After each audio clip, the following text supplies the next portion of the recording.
So we're going to talk about leadership beyond boundaries. Ladies and gentlemen, the impact that it creates and the reinvention that it demands. We're going to explore what it means to actually lead with purpose, with progress, and most importantly, with possibility. It is our pleasure to welcome our speaker, Mr. Rahul Guha, CEO of API Holdings. We have Ms. Srimathi Sridharan, Director Global Head, Servicing Operations, Wealth Services, BNY, and driving this conversation forward. We have Mr. Sivapriyan, Deccan Herald. Ladies and gentlemen, leadership beyond boundaries, impact and reinvention, purpose, progress, possibility. May we kindly request you to put your hands together as we welcome our panel on stage. Good afternoon, gentlemen.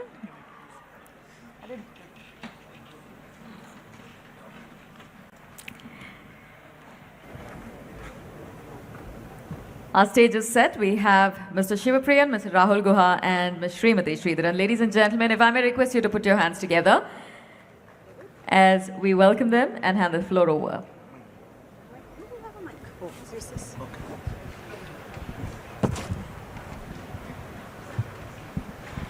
Yeah, good afternoon everyone. So, like my panelists have already been introduced, she is Srimathi Sridharan from BNY and Mr. Rahul Guha from API Holdings.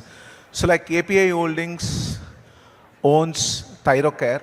Thyrocare, I think most of the Coimbatorians know about it. It was founded by Mr. Velumani, who comes from this city. So like let me straight get into the talk. It's about leadership beyond boundaries, the impact and reinvention. So I'll start with Rahul. Rahul, like if I can ask you one lesson that you learned as a leader. So your firm has been listed as a great place to work in India. So like what would you say, how to create an impact on your peers? So like basically like what is the biggest lesson that you learned as a leader leading a team? Great. Thank you. So just before I get into that leadership question, I think it's important to set a little bit of background about API Group and how complex an organization it is, because that does help give little bit context about the leadership lessons. So we run Pharmeasy, which is the largest medicine delivery app in the country. We also do distribution of medicines. Put together, all our group entities would distribute roughly about 6,000 crores of medicine in the country, making us probably the second largest distributor of medicine after the government of India. And we do Thyrocare, which does, last year would have done about 18 crore diagnostic tests.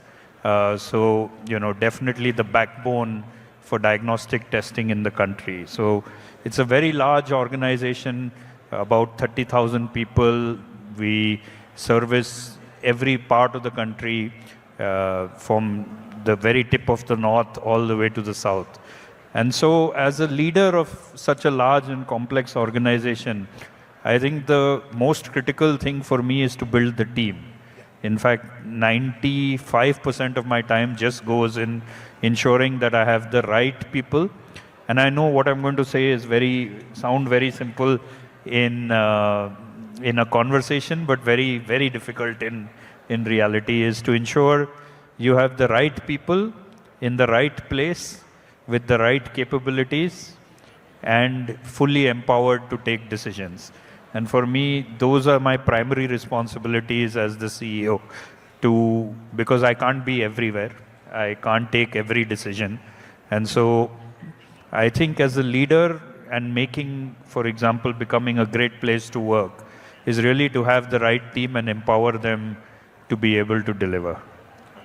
So like Srimathi, like how important is to build a team? So like you head the financial services of BNY.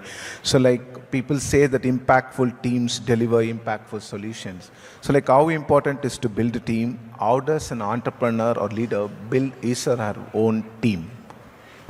So I'll probably start with, why this is a group of startups, right? And I come from a 240-year-old startup. So I just wanted to, start from there. And as Rahul mentioned, it is really important to have the right people, right? And I think, so whenever I go to recruit people, right, or to build teams, I think the most important part is to look at the mindset of people, right? Because are they aligning with what you want to build in your organization? And also in terms of, do they have the same set of energy, right? Align skills, the skills part. Let me come to that. If you have an interest and the inclination to learn and develop, skills can be developed, right? But having that energy and the mindset is the most important part, and that's the most difficult to identify as well as a leader, right? So that's the most important thing, and having the right people in the right jobs, that determines the success of any firm. And I say my firm is a bank, and we don't have raw materials. We have people as our raw material. They make the nuts and bolts of the firm. So they make it or break it. So like you spoke about team, you spoke about skilling. So like there is a lot of focus now on upskilling people. So like even people in the top management levels, people in the middle level do a lot of skilling. So there are also a lot of skilling courses that are available even in premier institutes like IIT does a lot of skilling courses. So like as someone who has built a team and who is leading a team, so like what would you tell these budding entrepreneurs and students about upskilling? How important it is to upskill oneself in your own field, or even if you want to learn something outside your field, how important is that? Okay, let's start with upskilling generally, right?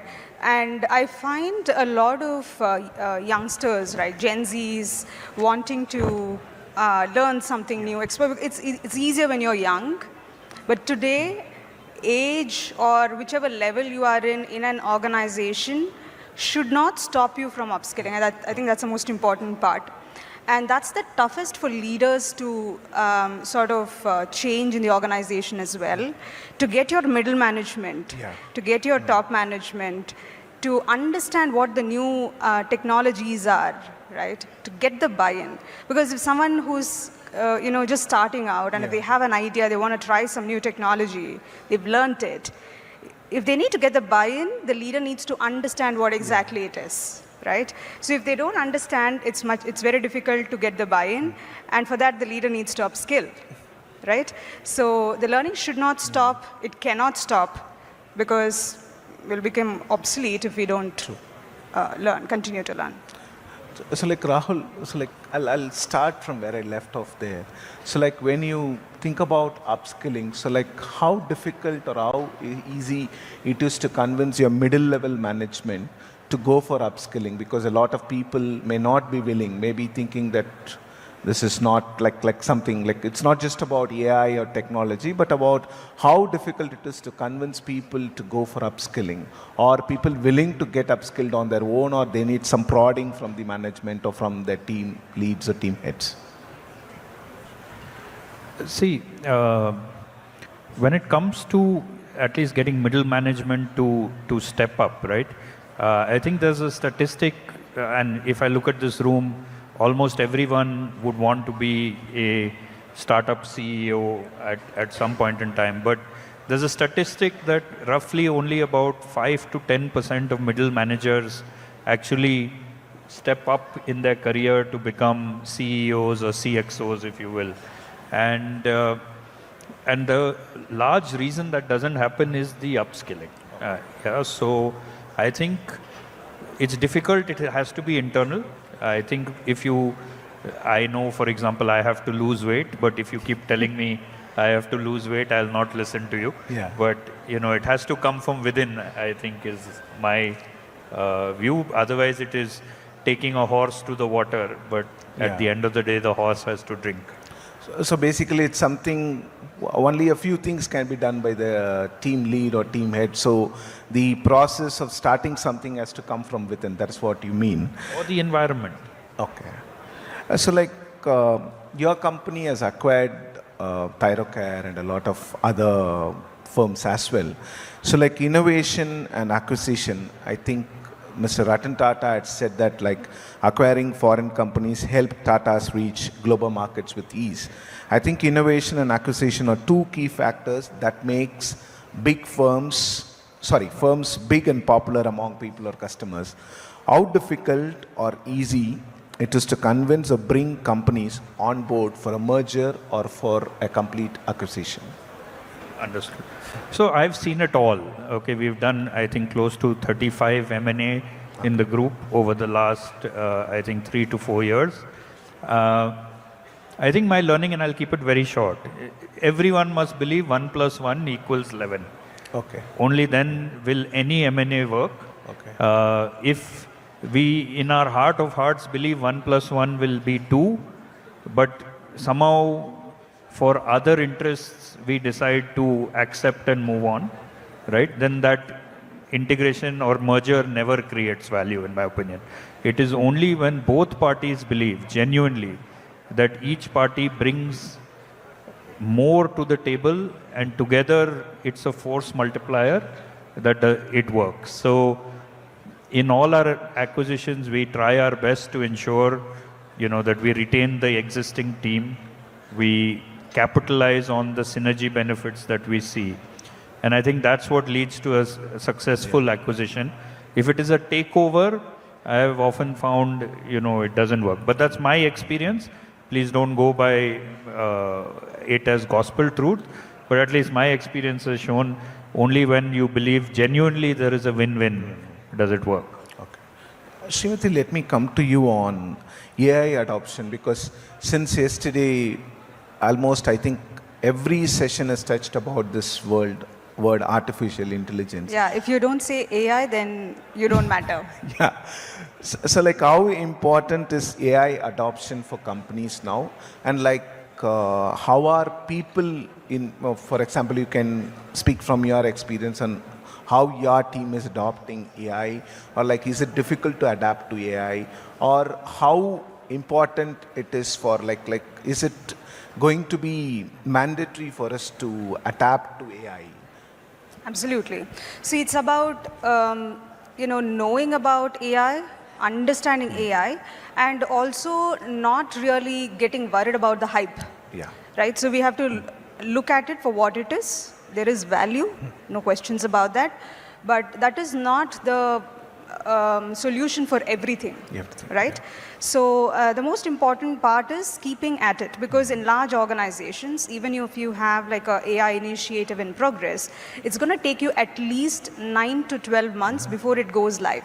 Yeah. There's a lot of governance, especially I come from a financial background, so there's a lot of governance involved, a lot of regulatory aspects involved. Ethical AI being the most important part of it, at the core of it. Right? So it's going to take time. So it's important for everybody to get upskilled, to democratize that entire system. At least in my organization, we offer everybody an opportunity to try their hand, to learn for free everything, right? And also to create initiatives that will not just affect your bottom line, but also from a top line standpoint. So like we spoke about upskilling, and what about talent? So like we speak about retaining talent because there is a lot of attrition rate. So like, could you please say something about growing and retaining growing talent within the organization, and also retaining the talent without losing them? Yeah, I think the most important part about retaining talent is giving them enough to, to chew, right? If they feel underutilized, they're not going to stay with you. That's the most important part. And that's something a lot of organizations are trying to do today, especially the global organizations. India is not a center only to do certain kinds of jobs. Everything gets done out of India today, right? So the most important part for retaining talent, and of course you have compensation and other aspects, the most important part, in my opinion, is to give them something that's really very functional and tangible, something that they can feel like they're part of it and they can create value for. So like Rahul, like your company owns pharmacy, thyrocare and so on. So like now there is a lot of focus, not just focus, but there is a lot of interest in getting services done at home. So like a lot of elders, senior citizens don't want to step out of their homes for health checkups, for basic blood tests and so on. So like I would like to understand from your perspective on like how do we give services, basically at home vaccination for elders and diabetes checkups to customers at affordable cost, because there is always a feeling that home visits cost much more than what it costs at a lab. So like how to make healthcare affordable for customers and sustainable for companies too. Because both are important. It has to be affordable for me and it has to be sustainable for you as a company as well. Sure. I think the key to affordability in healthcare is scale, right? Thyrocare is able to be a very affordable diagnostics player because of the 18 crore tests that we did last year, right? And so, therefore, when we do our purchases in bulk and we negotiate with our vendors, we are able to get the best price, which we are able to pass on to all our patients. So, for example, if everyone in this room decided to take a flu vaccine just before this winter, it will become cheap because then it requires one person to come and administer for this entire room. The unfortunate reality of India is that not everyone does the services that they should and take care of their health at the time that they should. So the key to actually getting healthcare affordable is if all of us take our healthcare seriously and actually take a flu vaccine, it immediately becomes affordable for everybody. When it came to the COVID vaccine, for example, we were able to roll it out at a very affordable cost because everyone wanted to take the COVID vaccine. Unfortunately, that's not true for simple things like flu vaccine or any of the other vaccinations that we should take. Similarly, when it comes to diagnostic testing, a rough annual health checkup package will cost you about 1,500 to 2,000 rupees. Home collection charges are roughly about 150 to 200 rupees. So about 7-8% of the, 10% of the total cost of the test. The key is actually to bring that 2,000 rupees down. Attacking the 200 rupees, frankly, will not make a difference to the patient. And the only way you bring the 2,000 rupees down is you get more and more scale.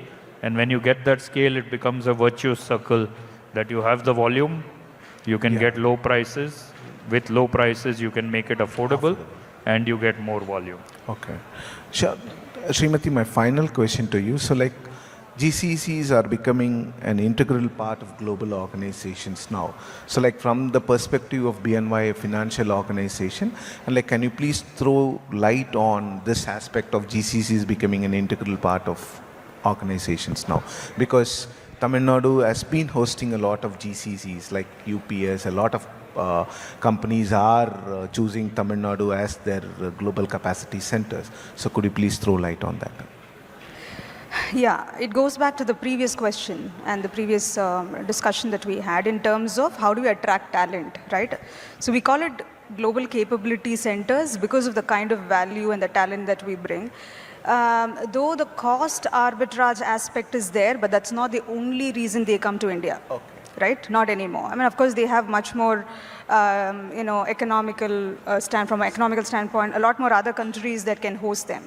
They come to India because, of course, because of the language capability, because of the skills and the entrepreneurial mindset that people come. And it's very important also for the large organizations because they want to build products that can compete with startups. Right? So, the GCs are very important and we do all kinds of things and we've moved up the value chain over a period of time. What we did 20 years ago, we are doing a lot more today in terms of creating value, like any other region in the world.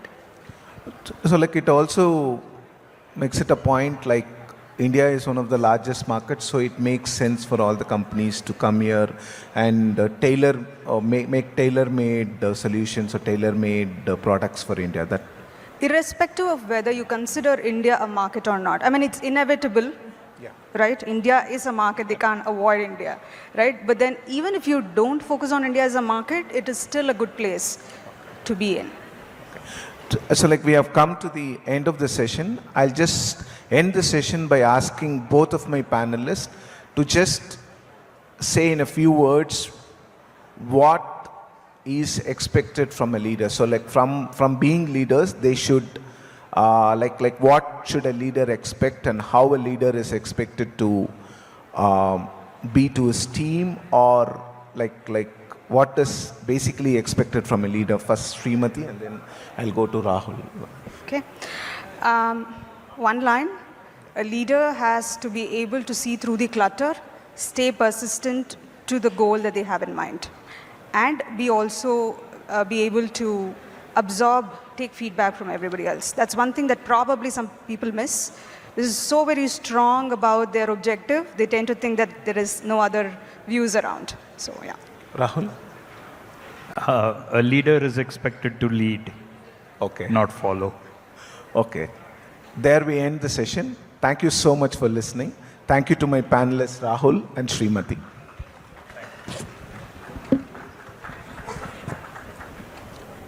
Thank you very much. If we may kindly call upon Mission Director and CEO StartupTN to present our speakers with their mementos.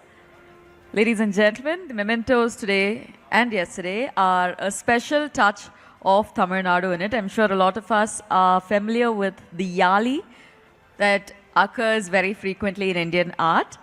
The souvenirs that have been presented are very much, I would say, a creative take on that. We have the spirit of the fearless lion. We have the strength of the elephant. All of it depicted within our souvenir. If we may kindly request Mission Director and CEO StartupTN, Mr. Shivaraja Ramanathan, to present the mementos.